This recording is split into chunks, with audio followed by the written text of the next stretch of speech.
تھا یزید 14 بیٹے چھوڑ کے مرا اور ایک روایت کے مطابق 8 چھوڑ کے مرا، لیکن یزید کی نسل نظر نہیں آتی کیونکہ اللہ اس سے ناراض تھا، اور حسین سے اللہ راضی ہے۔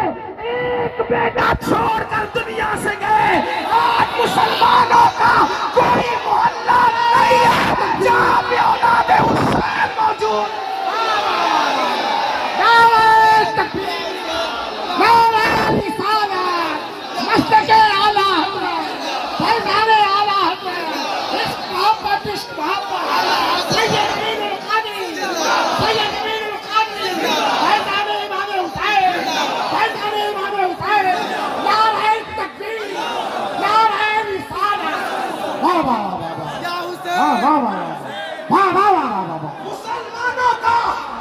مسلمانوں کا کوئی محلہ ایسا نہیں جہاں اولاد حسین موجود نہ ہو۔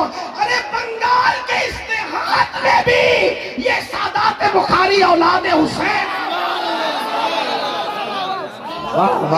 جاؤ عراق جاؤ تو شیخ رفاعی اولاد حسین، بغداد جاؤ تو شیخ عبد القادر جیلانی اولاد حسین، کیونکہ وہ حسنی بھی ہے، وہ حسنی بھی ہے۔ غریب نواز اولاد حسین ہے، بختیار کاکی اولاد حسین ہے، محبوب الہی نظام الدین اولیاء اولاد حسین ہے، خواجہ عثمان ہارونی اولاد حسین ہے۔ کیا پتا چلا جس سے اللہ راضی رہتا ہے اس میں برکت دے۔ حلال کماؤ، تمہاری نسلیں بیٹھ کے کھائے۔ جب اللہ برکت دے تو کوئی ختم نہیں کر سکتا۔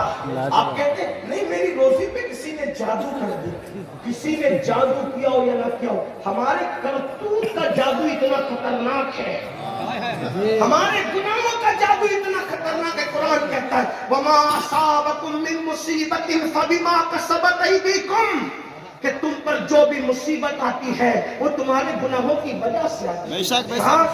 مولانا صاحب، سید صاحب، پیر صاحب 30 سال ہو گئے بیٹی کو رشتہ نہیں آتا، میں نے کہا پاپ کرنا چھوڑ دیں۔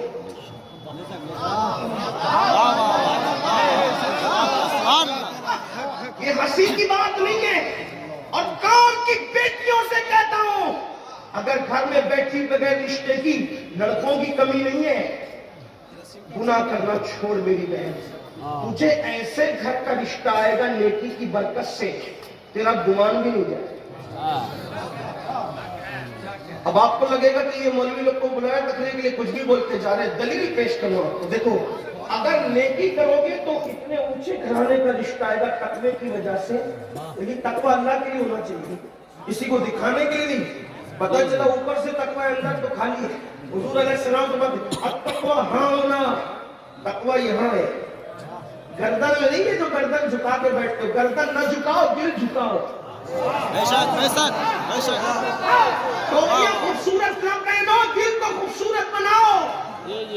داڑھی کی تراش خراش پہ توجہ دینے والوں دل پہ توجہ دو، کیونکہ اللہ کے رسول فرماتے متفق علیہ حدیث ہے ان اللہ لا ينظر الى صورکم و الى اموالکم ولکن ينظر الى قلوبکم۔ اللہ نہ تمہارے چہرے دیکھتا ہے نہ مال دیکھتا ہے، اللہ تو تمہارے دل دیکھتا ہے۔ دل میں گناہ ہے، دل میں جرائم ہے۔ اگر بچیوں کو نیک بننے پر اچھا رشتہ نہ آئے، میری زبان کاٹنے میں کوئی چیلنج کے ساتھ بات کرنے والا آدمی نہیں، لیکن مجھے اپنے نبی کے فرامین پہ اتنا یقین ہے۔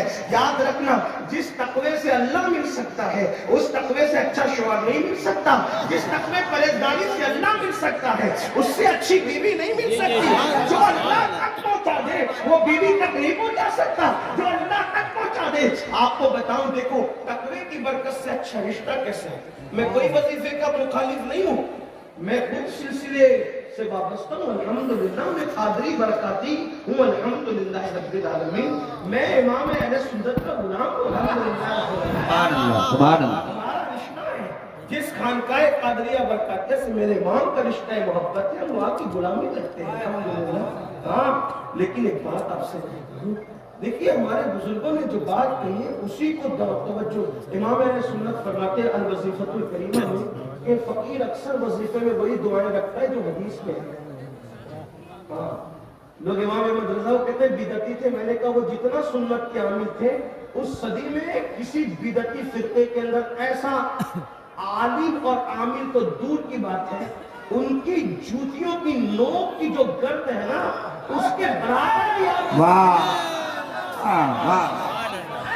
ان کی زندگی کا کوئی عمل خلاف سنت ثابت کر کے بتاؤ.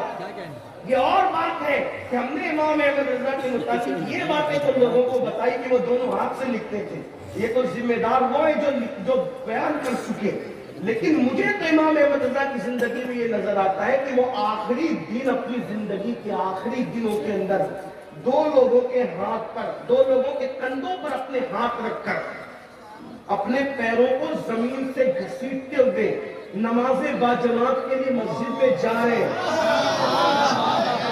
مجھے یہ بات نہیں کہ کوئی جو بیان کرے اس کا ذمہ دار وہ ہے. میں نہ مخالفت کر رہا ہوں نہ حمایت کر رہا ہوں کسی کے دو ہاتھ سے لکھتے ہیں, لیکن میں ان کے دونوں ہاتھ کو دیکھ رہا ہوں تصورات میں کہ وہ دو ماننے والوں کے کندھوں پہ ہاتھ رکھ کر باجماعت جا رہے. آخری ایام میں اتنے بیمار ہو گئے ہیں کہ چل نہیں سکتے تو پیر رگڑ کر کے مسجد جا رہے. کسی نے کہا ایسے وقت میں تو جماعت معاف ہو جاتی ہے, آپ گھر میں بھی نماز پڑھ سکتے ہیں. تو میرے امام نے فرمایا جماعت معاف ہو جائے الگ بات ہے, لیکن یہ ادا تو میرے نبی کی سنت ہے نا. سبحان اللہ. حضور بھی تو کسی کے کندھے پر ہاتھ رکھ کر مسجد تک گئے تھے. جب مسجد جا نہیں سکتے تھے تو تب بھی تو اس حالت میں گئے تھے. بات جماعت کے معاف ہونے کی یا اس کے ادا کرنے کی نہیں ہے, ہم عشق کے بندے ہیں, ہم ثواب کے سوداگر نہیں ہیں, ہم عشق کے بندے ہیں. ہم تو دیکھ رہے ہیں کہ محبوب کی ادا کیا ہے, اسی ادا کو ادا کر رہے ہیں. سبحان اللہ. مسلک اعلیٰ حضرت کا نعرہ لگانے والوں, کیا یہ ادائیں ہمارے اندر بھی ہے؟ جو بیٹے کی شادی میں 3 دن کی نمازیں چھوڑ دے, جو میت کی مصروفیتوں میں نمازیں چھوڑ دے, آخر وہ اس ادا پر, اس لیے کہ شاید ہم نے اس کا ذکر ہو سکتا ہے کسی کو اس پر تکلیف بھی ہو کہ یہ کیا بات کی جا رہی ہے, لیکن میں آپ سے آپ کی تکلیف کا مجھے کوئی خیال نہیں, مجھے تو اپنے اللہ کی رضا کا خیال ہے, اس لیے میں وہ بات کرنا چاہتا. تو میں بات کرنے چلا تھا, بات دور نہ نکلے کہ اگر متقی بن جاؤ, اگر اللہ سے ڈرنے لگو, گناہ ایسی جگہ پر رشتہ آئے گا گمان بھی نہیں ہوگا. دیکھو اس کو میں ایک دلیل کی روشنی, آپ نے سنا ہے کوئی نئی بات نہیں, میں کوئی نئی بات کیا کر سکتا ہوں. 14 صدیوں کا جو ذکر ہے اسی سے بات ہے کہ آپ سن چکے, سنی بہت جلسہ کرتے, سنتے ہوئے کوئی نئی بات نہیں کر سکتا, صرف آپ کو یاد دہانی کرا. فاروق اعظم سیدنا عمر بن خطاب نے اعلان کیا ہمارے مذہب میں دودھ میں پانی ملا کر بیچنے کی اجازت نہیں ہے. آپ نے فرمایا کوئی دودھ میں پانی ملا کر نہیں بیچے گا. توجہ کرنا, یہ بات آپ بار بار سن چکے, لیکن اس کو میں کسی اور پیرائے میں آپ کے سامنے رکھ رہا ہوں, میری بہنوں کے سامنے, آپ کے سامنے. اچھے رشتے چاہتے ہو, اس سے بڑا وظیفہ کوئی بھی میرے پاس اچھے رشتے کا. فاروق اعظم فرماتے ہیں, میرے نبی کے دوسرے جانشین ہیں, خلیفہ دوم ہیں, فرماتے ہیں کہ دودھ میں پانی ملا کر کے نہ بیچنا. ٹھیک, ہمارے یہاں اسلام میں دیکھو دودھ مہنگا بیچو, اتنا ہی مہنگا, سب لوگ 50 میں بیچ رہے ہو, عام دنوں میں عام حالات میں جب دودھ مل رہا ہو ہر جگہ, آپ 100 میں بیچیں نا. آپ کا کس نے قلم پکڑا ہے کہ آپ نہ بیچیں؟ فتح القدیر کا یہ جو جزیہ ہے اسی پر تو نوٹ کی استعمال کی اجازت امام نے لکھی ہے نا, کہ اپنی 1 پیسے کی چیز آپ 1000 میں بیچتے ہیں. عام حالات میں اگر کھانے پینے کی چیزوں کی قلت نہ ہو, حالات عام ہو, مارکیٹ اوپن ہو, تو آپ کتنے میں بھی بیچ سکتے ہیں. جس کو پسند آئے گا لے گا, نہیں پسند آئے گا نہیں لے گا.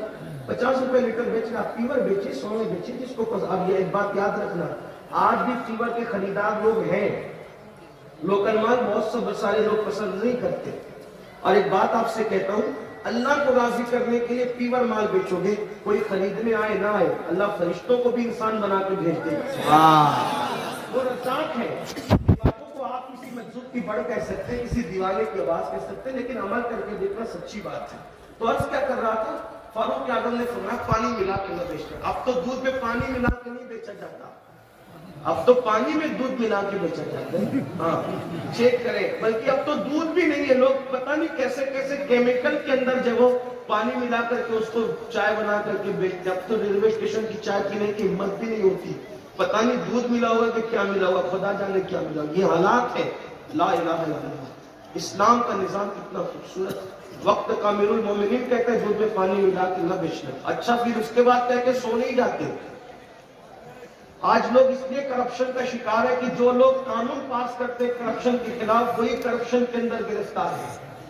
کرپشن کا خاتمہ اس وقت ہوگا قانون پاس کرنے والا پہلے عمل کرے. یہ بات ہے. تو فاروق اعظم نے فرمایا دودھ میں پانی ملا کے نہ بیچنا. ٹھیک بات ہو گئی. لیکن رات کو نکلتے تھے مدینہ شریف کی گلیوں میں گھومنے کے لیے کون کرپشن کر رہا ہے کون کیا کر رہا ہے.